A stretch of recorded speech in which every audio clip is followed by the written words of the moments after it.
Welcome to the Astro Psyche. This is your weekly astrology forecast for July 21st through the 27th.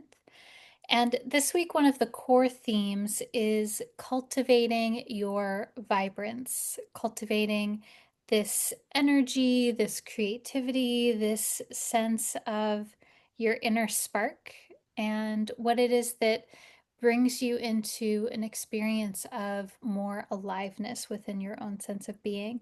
This week, we have a new moon in the sign of Leo. And we also have coinciding with this, the sun making several different aspects to many of the outer planets. Venus and Mars will be making a square together and some other things that we'll talk about today. My name is Shawna McGrath. I am a depth psychotherapist and an astrologer, and I'm so honored to share the astrology of this week with you from a depth psychological perspective. So, let us talk first about what the sun is doing. So, the sun is moving into Leo on Tuesday, July 22nd at 6:29 a.m. Pacific time. So, I think for most of us, it's happening on Tuesday, the 22nd. Depending on where you are in the world, it may go into Wednesday. So happy birthday to my Leo people. So this marks the shift of moving from what we call Cancerian season with the sun being in Cancer. Tuesday, we're shifting into this Leo season with the sun moving into Leo. And so the sun is a symbol of our spotlight of conscious awareness, the things that we are consciously aware of, the things that we are looking at psychologically, emotionally. And when the sun changes signs, it's this subtle shift into the affairs of this sign. And so we've been in this focus of the zodiac sign of Cancer, which is about emotional experiences, caretaking, nurturance, and Cancer as a sign also has this quality around protectiveness and the emotional experience of pursuing something or taking care of something or even advocating for something. So there has been this conscious focus, I think, around possibly things that you are wanting to go after and the emotional experience of that. And there's this sort of determined quality to Cancer as a sign when we're talking about that. And so we're shifting from that into the sign of Leo. And Leo is all about creative self expression, it's about giving and receiving love and affection and adoration and attention. Leo, at its core, is really about being seen, being felt, being received, and the uh, the reciprocal transmission of that, where we need to feel received and we need to be able to receive other people. And so so there's simply a conscious awareness around these themes. And um, we can think of the sun as highlighting these topics in our life. And of course, some topics are going to be more alive for us than others, depending on what's happening in our lives, our temperament, and even your personal natal chart. And so when we have the sun moving into the sign of Leo, there can be a highlight around themes of your self expression, your experience of particularly authentic self expression. And Leo can often alert us to the ways that maybe we mask or perform or curate our personality based on a social context. And I think that Leo can also have us become more aware, particularly the sun in Leo, can have us become more aware of the ways that we perform or mask or um, lean into different qualities within ourselves in order to get a response in order to be received from the person or people in front of us. And there can be quite a delight in that. There can also be a feeling of pressure to perform behind that too. And so those kinds of things may come up. Um, Particularly for Leo people, it's really important to connect with sort of like whatever it is that one wants to express or a way of being. It's like, is that coming from inside, from a place of spontaneous desire to express, or is it coming from reading the room and trying to get something from other people? And we all do this in different ways. And for Leo people, and for all of us, when we have a Leo transit like this, it can get a little sticky when we are starting with the outside and trying to get a response and then curating our own expressiveness in order to get a particular response or reaction from other people, because um, then it's sort of the whole Leonine self expression sort of collapses in on itself because it's based on what we think someone else wants versus what we actually have to express spontaneously, organically from within. And the sun and Leo are all about expressing organically what is from within and expressing that out. Okay, so those are some of the things. Let's see, do I want to say any more about this? Leo is a fire sign. So fire is very connected to passion, enthusiasm, spontaneity. The instinctual quality of saying yes or no, or this is how I feel about this. And Leo is also fixed. So Leo's kind of interesting because in some ways there's this vivacious, effervescent, spontaneous quality about it with the fire. But then Leo being a fixed sign, there is a rootedness about it. And I think that for Leo, when we experience this, it can be experienced as mm, having a strong idea about something.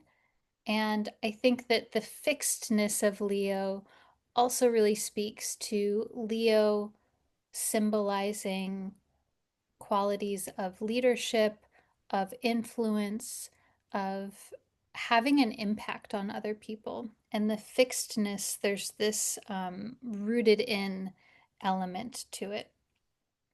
And so we can also think of Leo season as rooting in.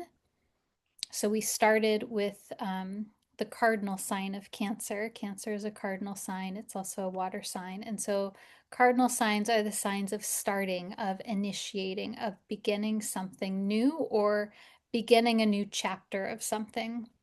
And so the signs in the zodiac, it always goes cardinal to fixed to mutable, then to cardinal, then fixed and mutable. So we have this mini growth cycle, 3 signs at a time. In this case, we're doing Cancer, cardinal, Leo fixed.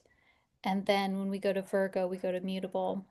And then when we go to Libra, we go to cardinal again and it starts over. So Leo season is this rooting in, this developing on what came into being last month in late June, early July of Cancer season.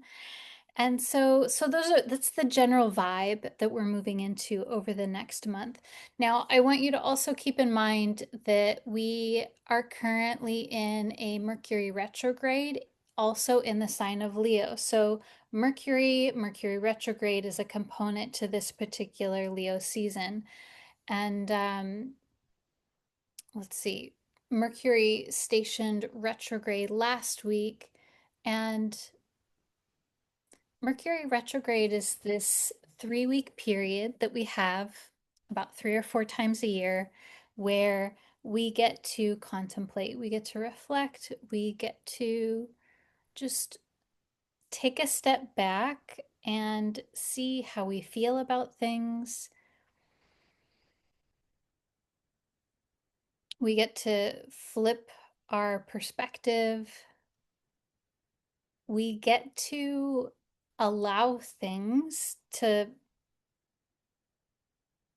not go as planned. And there's a lot of value to be gained in Mercury retrograde um, where we can really have more flexibility to change our mind, to look at things differently, to do things differently, and possibly very importantly, to say, I don't know, I'm not quite sure, I want to think about it, or I want to change my mind, or this is how I feel right now, but I'm not quite sure how I'm going to feel in a couple of days, in a couple of hours, in a couple of weeks. So, Mercury is this very flexible, trickstery, both and quality. And so we get to lean more into the qualities of Mercury that are, when Mercury is retrograde, that are more trickstery, that are more, and when I say trickster, the trickster as an archetype is there's a trick in it, like there's something that has not gone the way that you thought it would be. And also, often the trickster has some wisdom that we don't even know that is happening behind the scenes. There is some wisdom in the thing that sort of works out the way that you didn't think it should have. But there's something to be gained in going through this different path. And so this is a part of Leo season as well. And also, what I want to say is with the sun moving into Leo this Tuesday or Wednesday, the sun is also going to immediately make an aspect to Uranus, Saturn and Neptune, and then also Pluto. And this is because each of these planets, Uranus, Saturn, Neptune, and Pluto, are all at early degrees of their signs. And so any planet that's moving into early degrees of a sign is going to immediately aspect all of them, depending on where it is. So the sun is doing this. And so we're going to break this down in a second. But what this means is that there is something that is coming into conscious awareness, the sun, that is very connected into some big collective energy and themes. And this may involve several different, it's sort of like there's a lot of different flavors to this. And of course, depending on what's happening in your world, one of the flavors might be more forward or more present or more strong than another. So the sun is going to make an opposition to Pluto in Aquarius. And this to me is the most striking aspect. And all of this that I'm talking about with the sun is going to connect into the new moon in Leo this Thursday, July 24th, 25th. So we're going to talk about that, but I want you to keep that in mind. So, sun in Leo, opposite Pluto and Aquarius. Oppositions tend to feel like there's a tension. There is a polarity. There is a feeling of this or that. And usually oppositions signal a time where we're trying to find a way to connect the dots or to find a way to make things work. And there is a call, usually with an opposition, there's a call to do something, to act. It's the tension we cannot stand it, so to speak. Um, and when we have Sun Pluto, there are themes around power, control, autonomy, sometimes Sun Pluto can speak to experiences of deep, intense emotion. Sometimes Sun Pluto can speak to uh, deep transformation, changes that are happening at an almost unspeakable foundational psychological level, and that there is something that is changing within you that has an impact on the way that you live your life, but that there is a very deep root to that change.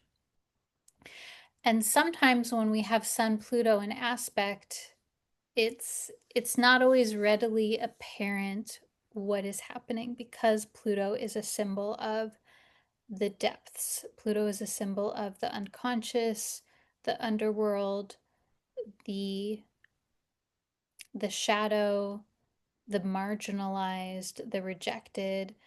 For this reason, Pluto is also correlated to experiences of shame or things that we feel shame about, things that we say, no, that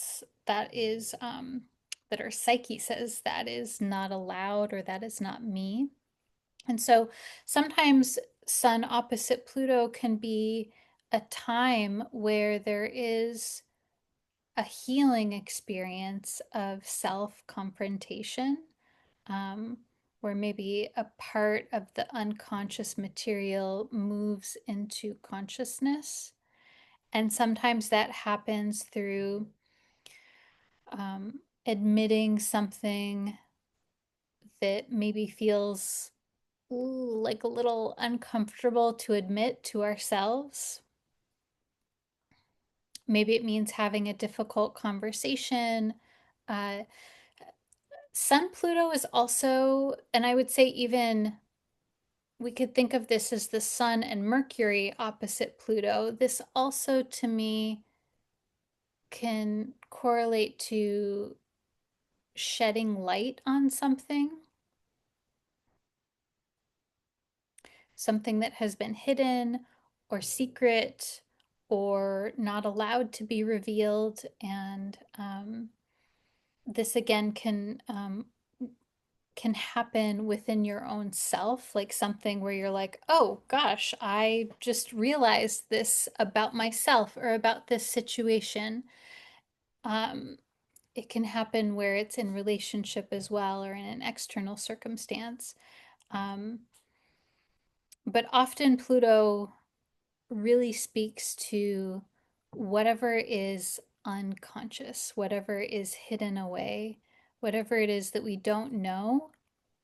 And we so don't know it that we don't even know that we don't know. This is all Pluto's realm. And so, in contrast, the sun is conscious awareness. The sun is the things that we know. And so, there's something here that maybe is being pulled out into conscious awareness. And the nature of Pluto is deep and intense and also can be cathartic. So Pluto is very connected to healing and healing that comes when we thoroughly and deeply and authentically explore something.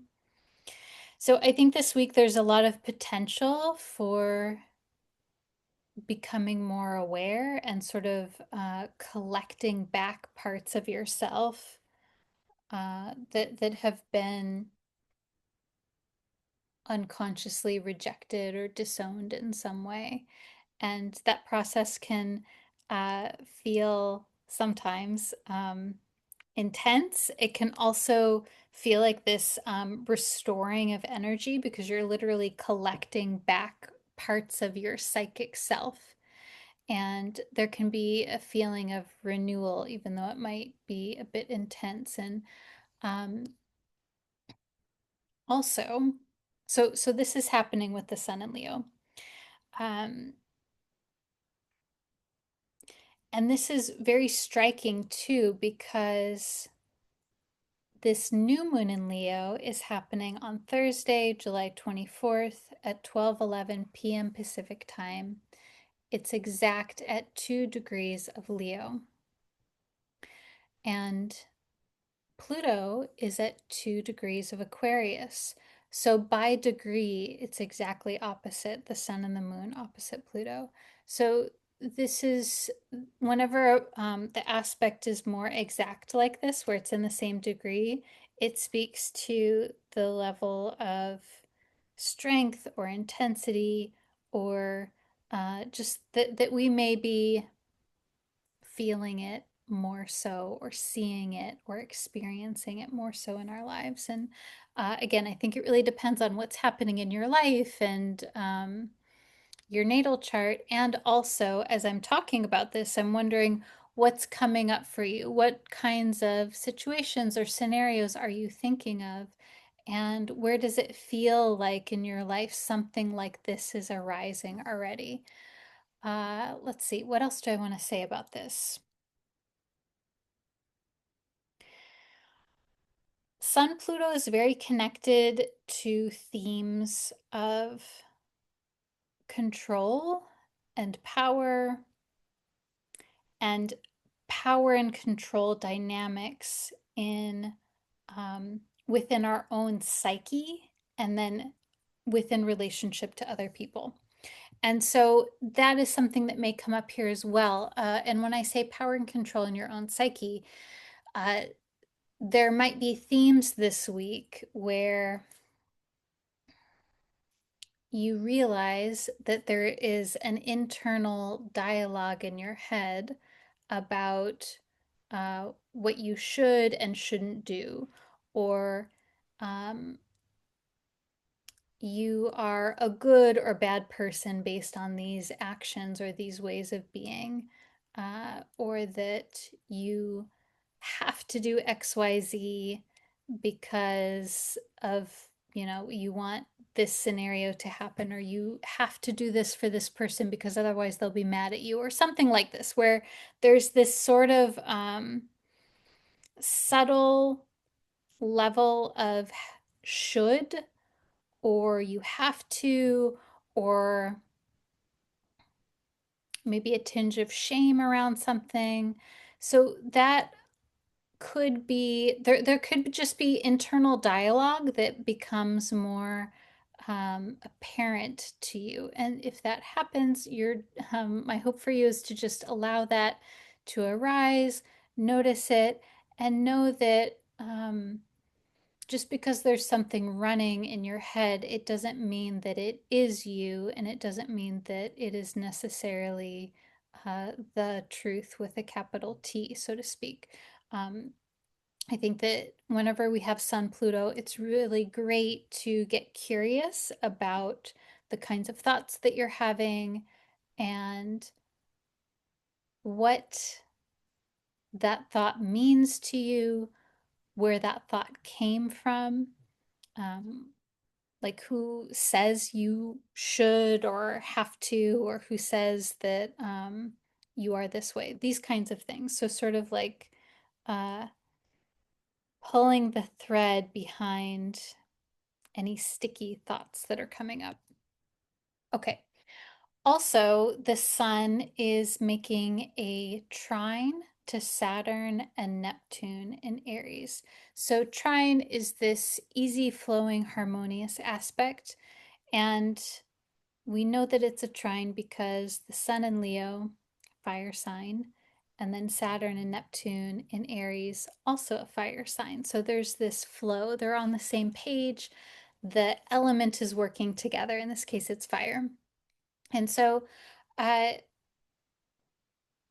this tells us that there is some support and ease coming from the Saturn Neptune archetypal combination. And this is some ease and flow coming from working with what is a boundary versus something you can be flexible on, what is real versus what is illusionary. And Saturn Neptune as a combination speak to how we take something that we envision or that we imagine and then make it real over a long period of time, and how we um, can continually dip into the well of our imagination, our creativity, our hope, and our vision for what is possible, but then also take that and take practical steps or actions or plans over a long period of time. And then also having a practical, grounded reality check around um, our ideals and our imaginations and our hopes, and um, working with these together. Now, I will say Saturn and Neptune as a combination, this is something that we've been experiencing over the last year, that we will continue to experience over the next year as well. Saturn and Neptune are very close right now, so they're very intermingling, and they will make an exact conjunction early next year in 2026. And some of the challenges around this combination are not knowing how to um, how to proceed, because things feel reality. Saturn feels murky. Neptune, there's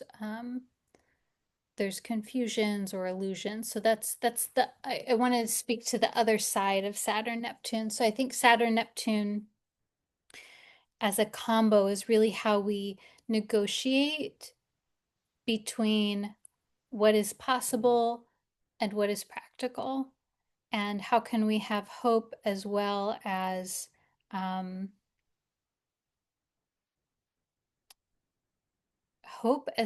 determination.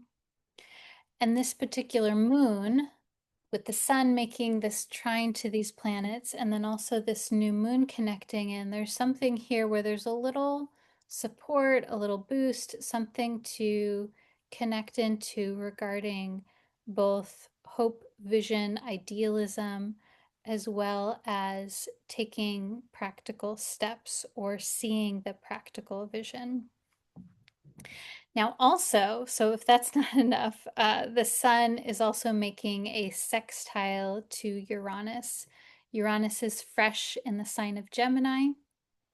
And the sextile is also a very subtle aspect. It's something where it offers a gift or an opportunity that we can take advantage of if we wish. And so, in this case, this is an opportunity around being unconventional, trying something new, diverging from the norm,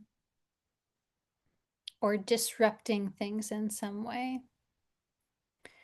And so, as I'm feeling into this, as I'm talking about it with you, uh, a part of what might feel very present for you is the Pluto aspect, that Plutonian quality, the the depth, the intensity.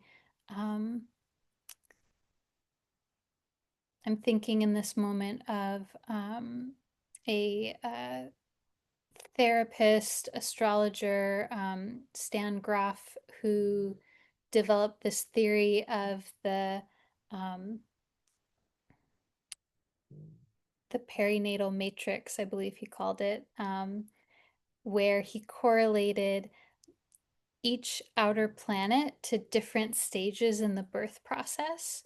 And Pluto in the birth process was the the phase right before the baby is about to exit, and sort of this archetypal experience of this life, death, birth, rebirth, like where everything feels like it's ending, and there is this new beginning that is right there.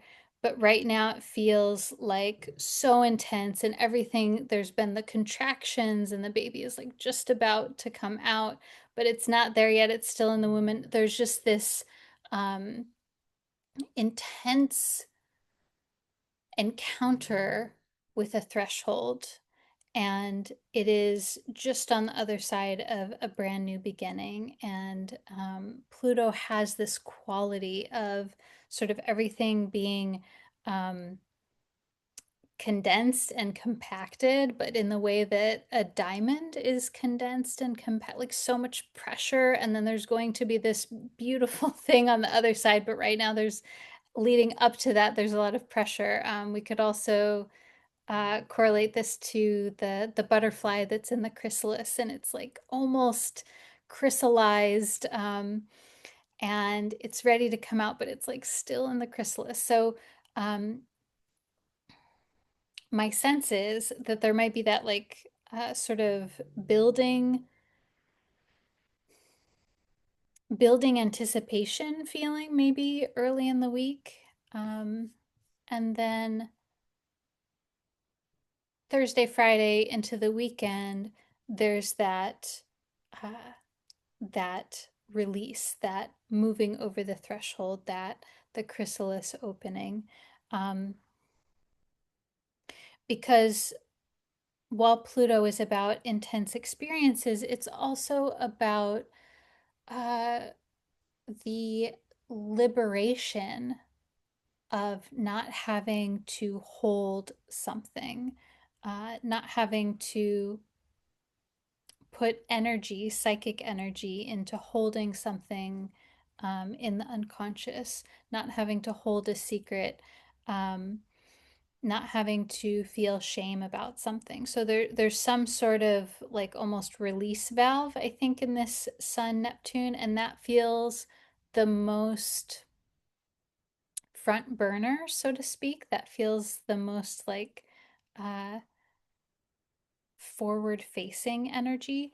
And then the Saturn, Neptune, and the Uranus, this is more about taking advantage of opportunities around how you negotiate between consensus reality and the unseen world, Saturn, Neptune, and then how you take advantage of unexpected surprise opportunities, Uranus. Okay, so I know I'm throwing a lot at you, and I'm curious what's coming up when you're hearing this. Um, so all of this is happening as a part of this new moon. And what do I mean by that? What I mean by that is that uh, new moons are this time of new beginning, of a brand new cycle being initiated, and as we know, this is a new monthly cycle. We could think of it also as a 6 month cycle from this new moon until the full moon in Leo, 6 months from now. We could think of it as an annual cycle from new moon to new moon, and many more, of course. So there's something new here that is beginning, and this Pluto energy in particular is a big part of that. So it also makes sense to me that this week with this new moon, there might be something that is emerging from deep inside of you. There's something that is emerging from deep inside your psychic space that may come out this particular week, and also it may continue to build on itself and to elaborate, and there might be more to come again over the, I don't know, over the next month, 6 months, year, etc. There might be a little bit more here. So um yeah, we could think of the astrology always as correlating to there's something being drawn out of you here. And in this case, it's inherently Plutonian, and there's also something here around uh, your ability, your experience of self expression, of feeling loved and valued and appreciated. These are all Leo themes. Uh, how you how you experience being visible is very much a Leo quality.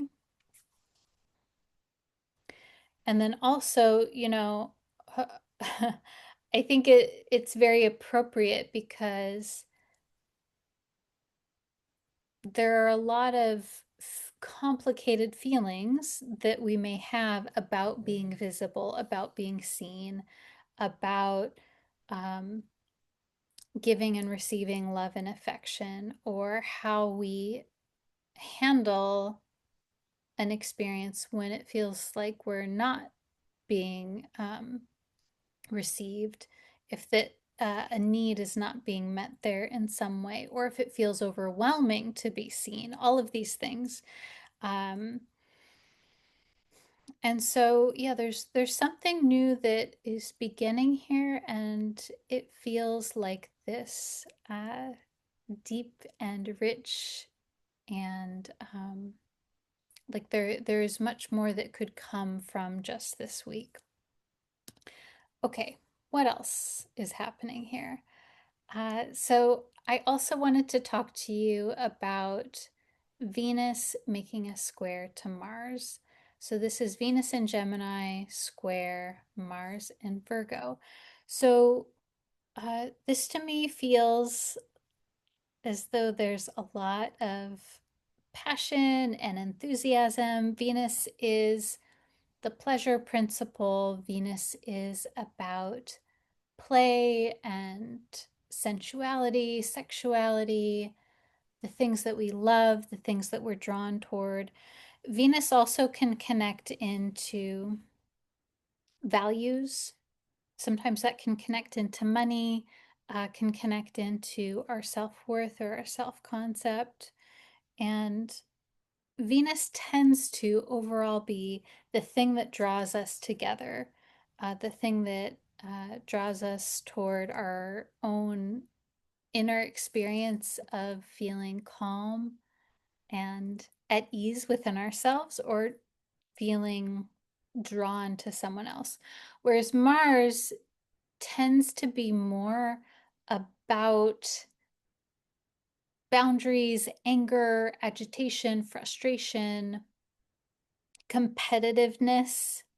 Mars does not have to be, um, though Mars, some of its symbols are things like um, violence and harm, sharp objects, etc. Um, Mars does not have to be inherently violent or destructive. Mars can also be a symbol of um, having healthy boundaries or healthy protection. Mars is a symbol of competitive play also. And I also too want to say, so there are things where we really need Mars, particularly in ways that are helpful and healing. So things like surgery or acupuncture are inherently Mars-like because there's a sharp object that is being used, but it's being used in a particular way for a particular function where we want a sharp object for those reasons. And so um, all of the astrology, its effect, its impact, its correlation is so context dependent.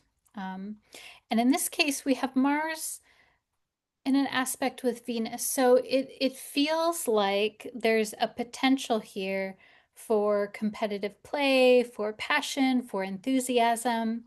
It is a square, so like the opposition, there's a little bit of a tension here, and it makes sense to me that because we have all of this Sun Pluto and the new moon that's happening, it's going to be really important to feel like you're getting the attention or the visibility or the connection that you want to get. And if that isn't happening, that the Mars function is going to be a good indicator that something is amiss, that maybe there's an agitation or an irritation or a direct seeking out in what it is that you want that may possibly be here. And it may involve, I'm just thinking of this with you in this moment,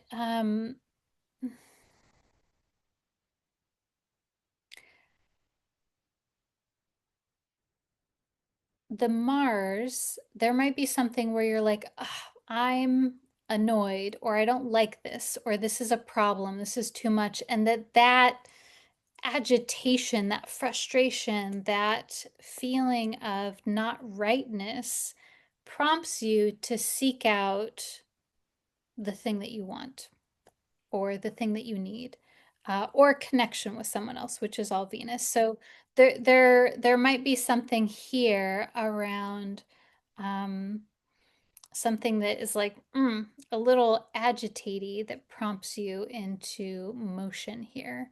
Um, and let's see, do I want to say more about this? Yes, I do. Okay, so um,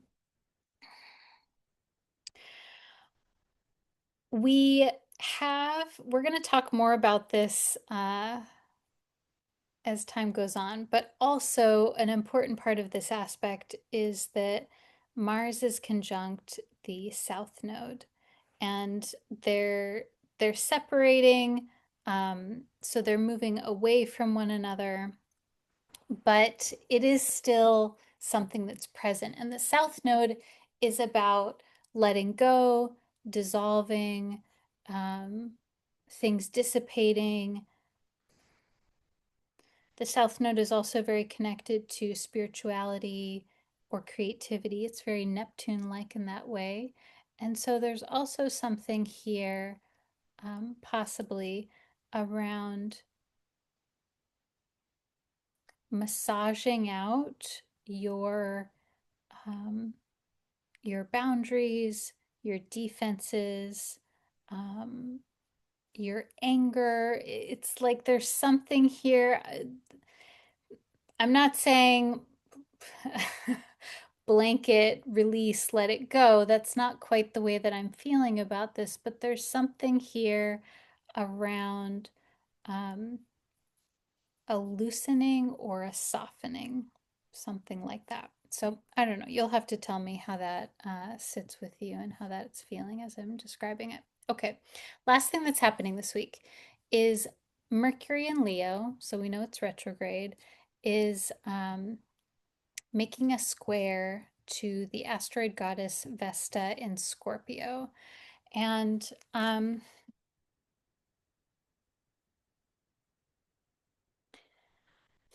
I'm pausing because I'm also realizing I haven't really talked a lot about Mercury in relation to this new moon, but it is connected to this new moon as well. So, um, first, I'll say though, Mercury and Vesta as a combination, this feels like a revisioning or reworking the things that are centering for you in your life. So the asteroid Vesta is a symbol of the goddess Vesta, which was the central flame.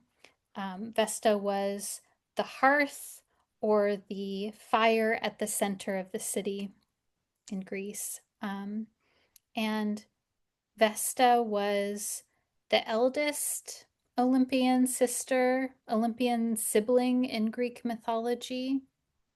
And in Greek mythology, all of the Olympian siblings were swallowed by their father. And then they sat there in his stomach for a while, and then he barfed them out. And so Vesta, there's a point why I'm telling you this. So Vesta has this sort of beginning and ending quality to her. She was the eldest sister, eldest sibling, and she was the first to be swallowed. So she was inside the stomach by herself, and then she was the last to be exited from her father's stomach. So she sort of has this quality of the first in, last out. And um, because also her symbolism is the central flame, the central hearth, she has this sun like quality, sun in the solar system, where there's this circling around her, and she provides this sort of organizational impact. And um, there is this quality of providing warmth and centering and space holding. I would say also space holding in a subtle way. Whereas in astrology, we correlate the sun to the conscious awareness, the ego, and paternal figures. Vesta, I see more as the silent space holder, this organizing principle that it's sort of like there's a sense of presence to it rather than a sense of insight and knowing with the sun. So I'm sharing all of this with you because there's something here, I think, around reorganizing your psychic structure, which is Mercury retrograde, and what is centering for you? Like, what is actually centering? What actually helps you to feel a sense of stability? What helps you to feel like you are getting your needs met, like you are being taken care of, and like you have a place of sanctuary? And not necessarily a physical place, though, of course, maybe that's important to you, but like um, an inner experience of sanctuary, an inner experience of I'm okay, everything is okay, feels really important now more than ever in the world to have that experience of being able to go somewhere inside of yourself and say, I'm okay, everything is okay, and I can get through this, whatever challenge or hardship is happening. So there's something here around maybe a little bit of restructuring, maybe a little bit of, I don't know, possibly because it's Mercury analytically planning things or changing things. And there, again, this is connected in with this new moon. So there's something here that a seed is being planted for something new to arise. Okay, so that is the astrology for this week. I have some reflection questions for you, and then we'll pull some tarot and see what else is happening. Okay, so reflection question number one. What helps you to experience your own energy? And this feels so vital when we're talking about Leo season and Sun Pluto. What kinds of things help you to be in your own energy and to connect with yourself, essentially? Reflection question number two. What are your experiences and your needs at this time? So, this is also connecting into Leo, where we want to explore what is actually happening for you. And this also is very, I want to orient you to, um, this is also very Vesta too, like orient you to your own inner uh, set point first. And yeah, what's happening for you? What are your experiences and what are your needs? And from there, something typically arises. Okay, reflection question number three. How can you express yourself authentically while holding loving detachment regarding the outcome? So, this is classic Leo stuff, classic Sun Pluto stuff. How can you exist and express in a way that feels true, as true as you can safely be in any moment? And then also um, having loving detachment for how that is going to be received. And I, like many things, I'm saying this to you as well as to myself. I think that things like this, it can be depending on the level of intimacy or vulnerability, it can be um, more challenging to do this at some times versus others, and incredibly important. There's There's a sense of freedom that comes when we attempt to um, release someone from to respond in whatever way they want to. Um, so those are the reflection questions for you. Okay, so let's pull some tarot and see what additional information the cards have for you. So if you're not already, I invite you to get into a place that feels comfortable. Um, you might wish to find a cozy seat, or if it feels more comfortable to be in some sort of movement, find that. And you may wish to close your eyes or to focus on something in front of you that feels soothing. And in whatever fashion feels good to you, wherever you are,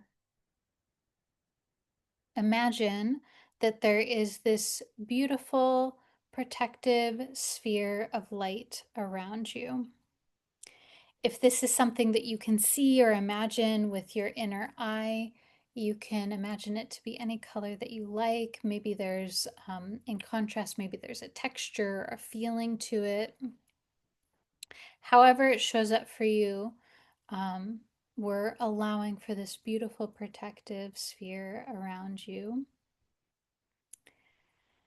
And in this place, you also may wish to invite in the presence of your spiritual guidance team, ancestors, whoever, whatever is that benevolent, protective, guiding presence for you. Ask that they are here with you now to protect you, to help you, and to communicate with you in a way that you can easily understand.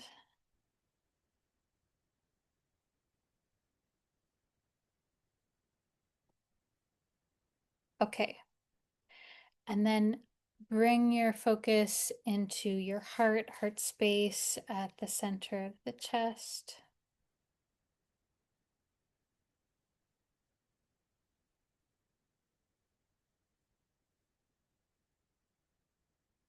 And in this place, maybe there is a wondering question, an inquiry.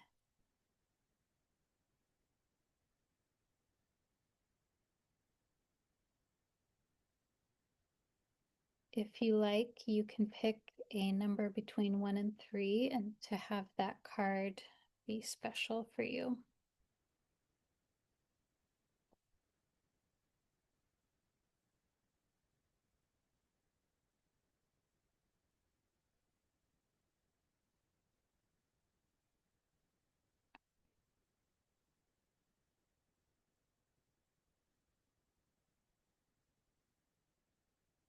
Okay, so 3 cards here today. And I've pulled them all reversed, which feels very fitting for Mercury retrograde. Okay, so first card is the Page of Swords. And in this deck, it's an image of a person in a blue dress, and they're holding a sword. And they just, in this moment, they sort of feel like maybe a bit uncertain to me for some reason. So the pages in tarot can represent a couple of things. They tend to represent messages. They are inherently mercurial in that way. They sometimes represent travel or sharing information or going from one place to another. They can represent thresholds of any kind where you're moving from one phase to another or transitioning from one thing to another. They also have, because of that, this uh, multiplicity around them where they can speak to experiences of being multiple things in a paradoxical way and sort of like bending the binary view of things. Um, Also, pages pages tend to, for me, tend to feel sort of uh, adolescent in a way, and adolescent not in a necessarily immature way, but adolescent in this like fresh, excited, uh, like just there's a newness around it, and there's possibly inexperience, but wherever there is inexperience, there is this uh, beginner's mind that can feel very fresh and invigorating for the situation. Now, this is the card of the swords. And so the swords tend to be about thoughts, communication, the mind, all the stuff that happens up here in our brain. Uh, I'm also thinking too, the swords feel connected to the nervous system for me for that same reason. It's very like almost the electrical component in the body. And so what does all of that mean? So this card to me feels, it feels as though it may symbolize messages coming through, transitions happening, and that maybe there's things that are being flipped around. Um,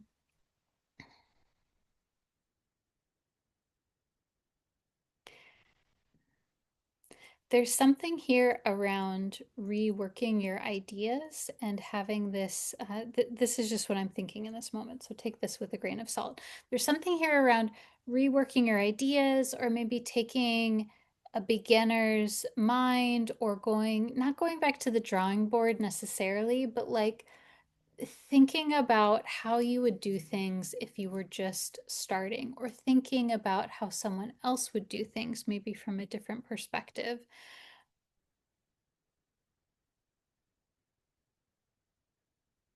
What messages are coming through you intuitively from within, and then externally from the external world. Uh, and that I pulled this reversed. To me, that feels like it could be it could be a little confusing. That just simply feels kind of the Mercury retrograde, the unknown of it. Um, there could be something that maybe you're trying to figure out, or maybe you're at a threshold and you're like, what even is this threshold? I know I've had that experience before where I feel something new is coming in, but I don't quite know what it is. And I think that when we have the Page of Swords reversed like this, it speaks to this um, stepping like stepping in whatever way feels good for you, whether that is one little baby step at a time forward, or maybe following the river in a parallel path. But allowing it to be this um, exploratory process that feels really important. Okay, maybe more to say there, but let's see what else is here. The second card is the Tower. And this card I also pulled reversed. So the tower is a classic Uranus symbol. The tower is about disruption. It's about things that have been in place for a long period of time, uh, needing to be changed in some way, in a way that often can feel dramatic or disruptive or out of nowhere. And also, when we look back in the time stream, typically a tower experience is something that has been building up over time. And the change uh, really isn't so surprising when we look back in retrospect.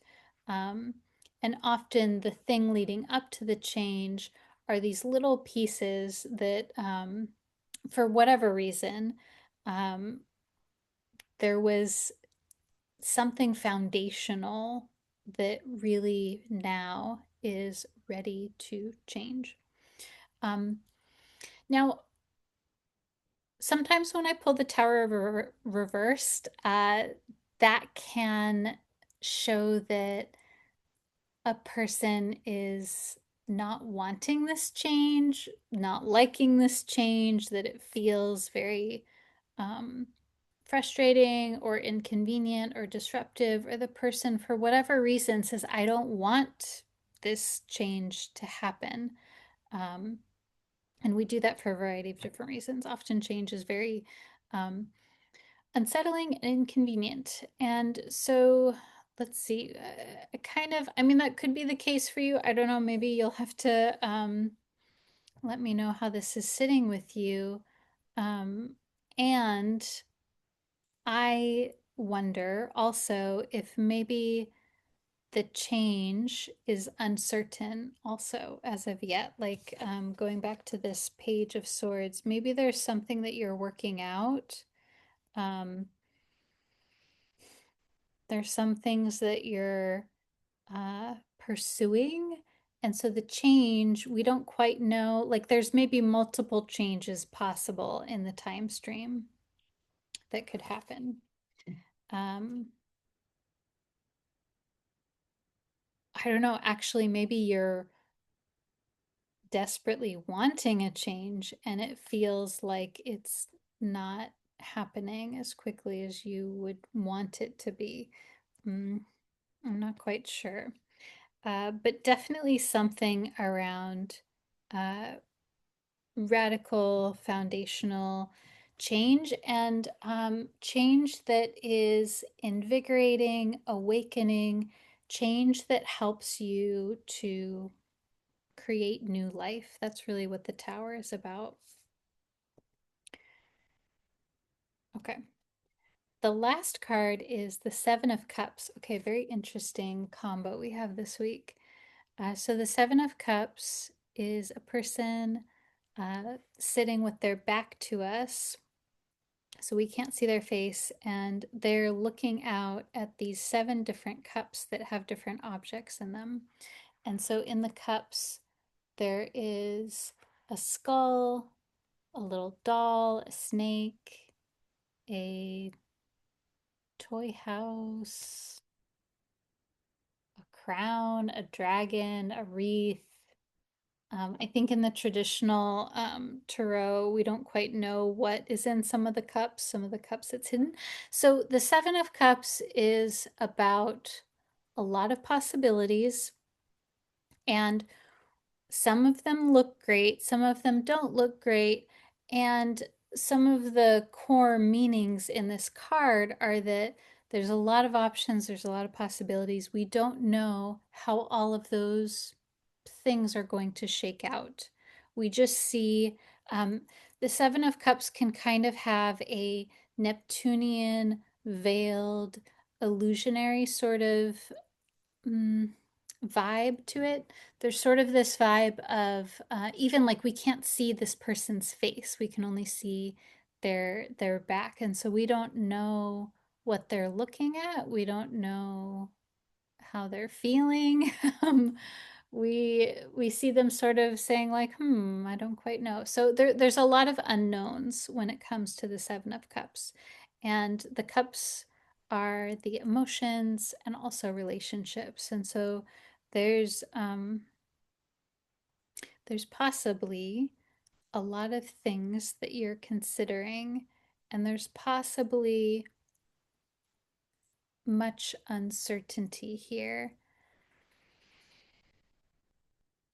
And the uncertainty is not knowing the end result of your choices. That's really what this card is about. And I think this card speaks to that it's very difficult sometimes to know for certain all the time what the outcome of something may be. And so there's this moment that you're in here with the Seven of Cups, particularly if this is your card. There's this moment of considering, evaluation, wondering, weighing, um,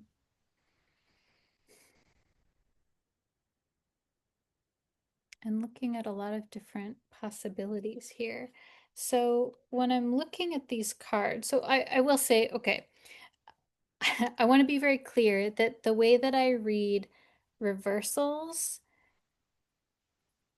at a values, like at a core level, is somewhat maybe similar to the way that I read retrogrades, and that I am a fan of looking at things more descriptively of like, oh, what's happening here versus this is good or this is bad. Like I'm really think that saying it's good or it's bad or it's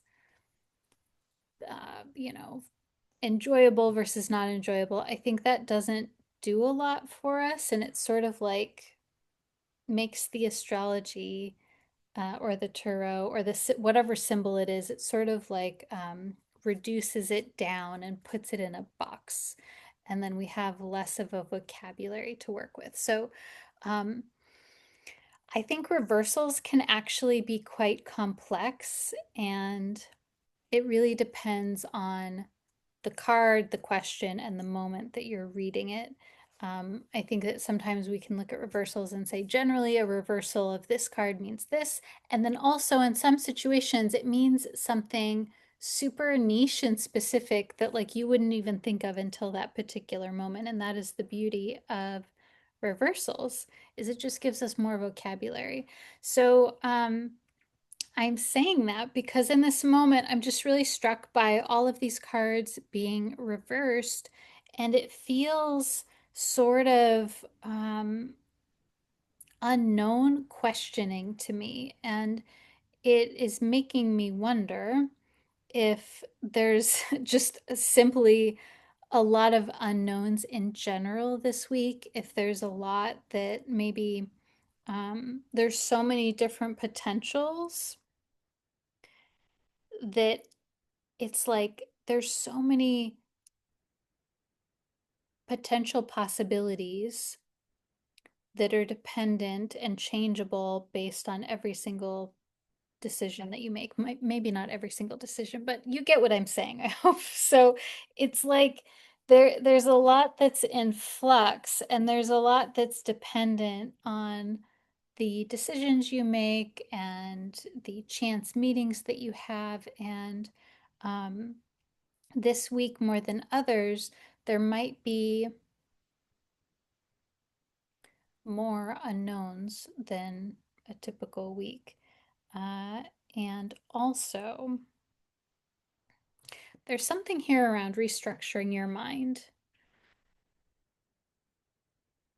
And I feel this quality of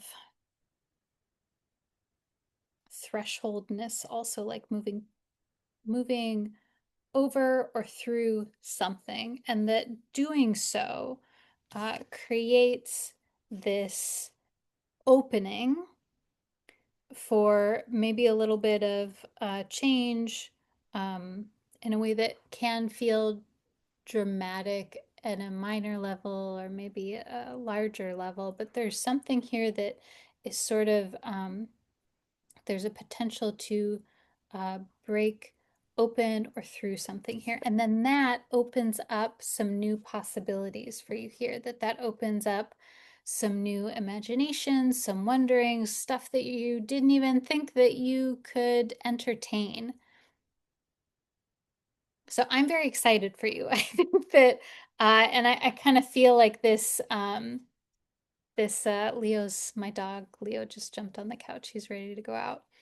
I feel this thing for you around moving through this new moon, Sun Pluto situation, and then um,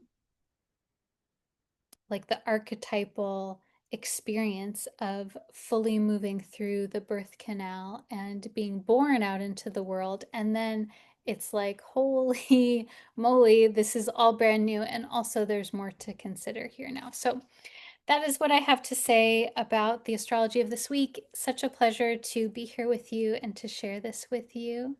I hope that you have a lovely week. I hope you have a week of safety and ease, and I will see you soon. Bye.